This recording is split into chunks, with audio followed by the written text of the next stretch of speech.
Apakah sains benar-benar bisa menjelaskan segalanya? Atau ada batasan yang bahkan pengetahuan ilmiah pun tak bisa tembus? Hari ini kita akan menggali pemikiran seorang filsuf brilian yang punya pandangan menarik tentang ini, Bertrand Russell. Jangan kira ini hanya soal sains, ini tentang memahami sejauh mana pengetahuan manusia bisa berkembang dan sejauh mana kita bisa tahu. Segmen 1. Siapa itu Bertrand Russell? Bertrand Russell, filsuf, logikawan, matematikawan, sekaligus peraih Nobel. Lahir di Inggris tahun 1872, dia dikenal sebagai salah satu pemikir paling berpengaruh di abad ke-20. Russell bukanlah sosok yang hanya duduk termenung dan merenung tentang arti hidup, seperti yang sering kita bayangkan tentang seorang filsuf. Sebaliknya, ia adalah seorang pemberontak intelektual, seorang yang berani menantang ide-ide yang sudah mapan, baik itu dogma agama yang kaku, sistem politik yang menindas, ataupun bahkan dasar-dasar logika yang dianggap tak tergoyahkan. Yang paling menarik, meskipun Russell memiliki keyakinan yang kuat bahwa sains adalah alat paling ampuh untuk memahami dunia, dia juga sadar ada batas-batas yang tidak bisa dilampaui oleh sains. Sains bagi Russell adalah alat yang terus berkembang, memberi kita pemahaman yang lebih dalam tentang dunia fisik. Namun sains tak bisa menyentuh semua aspek kehidupan. Ada wilayah-wilayah tertentu yang di luar jangkauan alat ilmiah ini. Hal-hal yang menyangkut makna, nilai, atau bahkan keberadaan itu sendiri, menurut Russell, bukanlah hal yang bisa dijelaskan semata-mata dengan eksperimen atau teori-teori ilmiah. Russell mengajak kita untuk mengakui bahwa tidak semua hal dalam hidup bisa kita ukur atau jawab dengan rumus atau data, dan itu, menurutnya, adalah misteri terbesar yang harus kita hadapi. Segmen 2. Sains, logika, dan ilusi kebenaran mutlak. Bertrand Russell punya keyakinan yang sederhana namun cukup mengejutkan. Sains tidak dirancang untuk menemukan kebenaran mutlak. Sains menurutnya hanya memberikan pengetahuan yang paling mungkin benar untuk saat ini. Kenapa begitu? Karena sains bekerja dengan dua alat utama, logika dan observasi. Logika membantu kita menyusun argumen secara sistematis, seperti merangkai puzzle. Satu potongan terhubung dengan potongan lainnya. Sementara itu, observasi memberi kita data yang berasal dari dunia nyata. Semua yang kita lihat, dengar, rasakan, atau ukur akan menjadi bahan baku pengetahuan kita. Namun di balik semua itu ada sebuah masalah besar yang tak bisa dihindari. Logika dan observasi, meskipun sangat kuat, bukanlah jaminan bahwa apa yang kita ketahui adalah kebenaran mutlak. Apa yang kita anggap fakta hari ini bisa saja runtuh besok. Ini bukan teori semata. Sejarah telah menunjukkan hal itu berkali-kali. Dulu kita yakin bahwa matahari mengelilingi bumi, dan itu adalah kebenaran yang tak terbantahkan.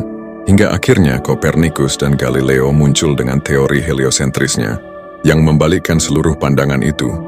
Kitalah yang mengelilingi matahari. Contoh lain, kita mengenal hukum gravitasi dari Isaac Newton, dianggap sebagai penemuan yang sempurna dan tak terbantahkan selama berabad-abad. Namun di awal abad 20, Albert Einstein memperkenalkan teori relativitas yang mengoreksi dan memperluas hukum Newton. Ternyata hukum gravitasi Newton hanya berlaku dalam kondisi tertentu, bukan untuk segala hal di alam semesta. Bagi Russell, ini menunjukkan bahwa sains tidak pernah menemukan kebenaran terakhir. Sains adalah sebuah perjalanan yang tidak berujung, di mana setiap penemuan baru justru membuka lebih banyak pertanyaan.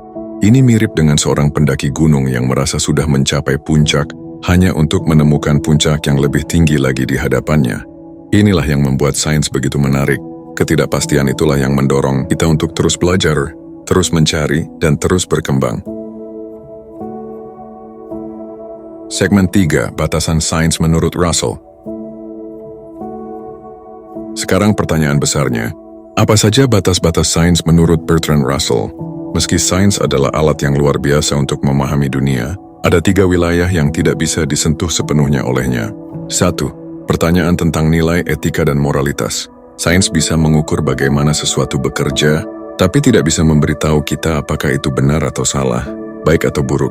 Contohnya, sains bisa menjelaskan secara rinci bagaimana cara membuat senjata nuklir, lengkap dengan reaksi fisi atom dan perhitungan energinya.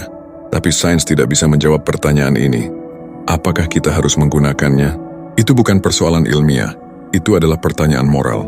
Sains bisa memberi data, Tapi untuk menentukan nilai etis dari tindakan, kita butuh filsafat, agama, budaya, dan hati nurani. 2 pertanyaan metafisik.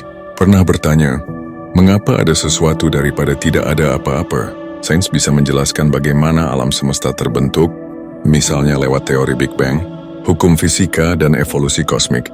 Tapi, mengapa alam semesta ini ada sama sekali? Itu pertanyaan yang melampaui batas eksperimen laboratorium. Ibaratnya seperti bertanya, apa warna dari sebuah pikiran? Tidak ada alat ilmiah yang bisa mengukur atau bahkan memahami pertanyaan seperti itu. 3 pengalaman subjektif.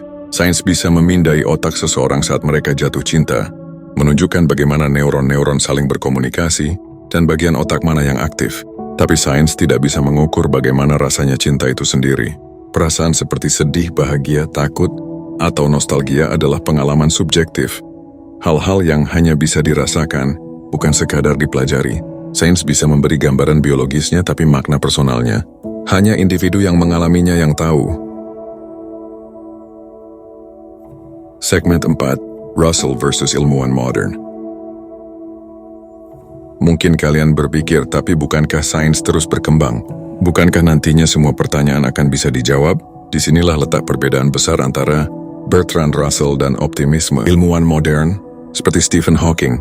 Hawking dengan keyakinan penuh percaya bahwa suatu hari kita akan menemukan sebuah theory of everything, sebuah teori tunggal yang mampu menjelaskan segala sesuatu di alam semesta, dari partikel terkecil hingga struktur kosmos yang paling besar.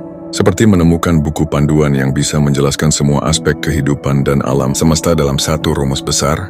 Tapi Russell berbeda, dia lebih skeptis. Menurut Russell, pengetahuan manusia selalu terikat oleh perspektif terbatas kita. Kita adalah makhluk kecil di sudut semesta yang luas, mencoba memahami realitas yang jauh lebih besar daripada kapasitas otak kita. Ibaratnya, kita adalah semut yang mencoba memahami cara kerja internet. Kita bisa tahu sedikit mungkin tentang dasar-dasar fungsinya, tapi kita tidak akan pernah bisa memahami seluruh kompleksitasnya. Russell percaya bahwa pengetahuan kita, meskipun berkembang, tetap terikat pada batasan pengalaman manusia. Seiring bertambahnya pengetahuan ilmiah, kita mungkin bisa menjelaskan lebih banyak hal, tapi ada kemungkinan besar bahwa kita akan selalu berada di luar jangkauan pemahaman total tentang alam semesta. Seperti semut yang tahu ada banyak informasi di internet, tapi tak pernah bisa melihat gambar utuhnya. Bagi Russell, keyakinan bahwa kita bisa menemukan jawaban atas segalanya adalah bentuk keterbatasan pemikiran. Sains menurutnya bukanlah jawaban untuk segala hal. Bahkan jika kita berhasil menemukan teori besar sekalipun, itu tidak akan menghapus kenyataan bahwa kita tetap terikat oleh cara kita melihat dunia dengan keterbatasan fisik, mental, dan filosofis. Jadi, meskipun ilmu pengetahuan terus berkembang, Russell mengingatkan kita untuk tetap waspada terhadap klaim yang terlalu optimis, karena ada banyak hal yang mungkin hanya bisa dibiarkan sebagai misteri yang tak terpecahkan. Segmen 5, Pelajaran dari Bertrand Russell. Jadi apa pelajaran terbesar yang bisa kita ambil dari pemikiran Bertrand Russell? Penting untuk memahami bahwa mengakui keterbatasan kita bukanlah sebuah kelemahan, itu adalah kekuatan yang sesungguhnya. Bagi Russell, ini adalah prinsip dasar yang harus dimiliki setiap orang yang ingin berpikir secara jernih dan rasional. Berpikir kritis.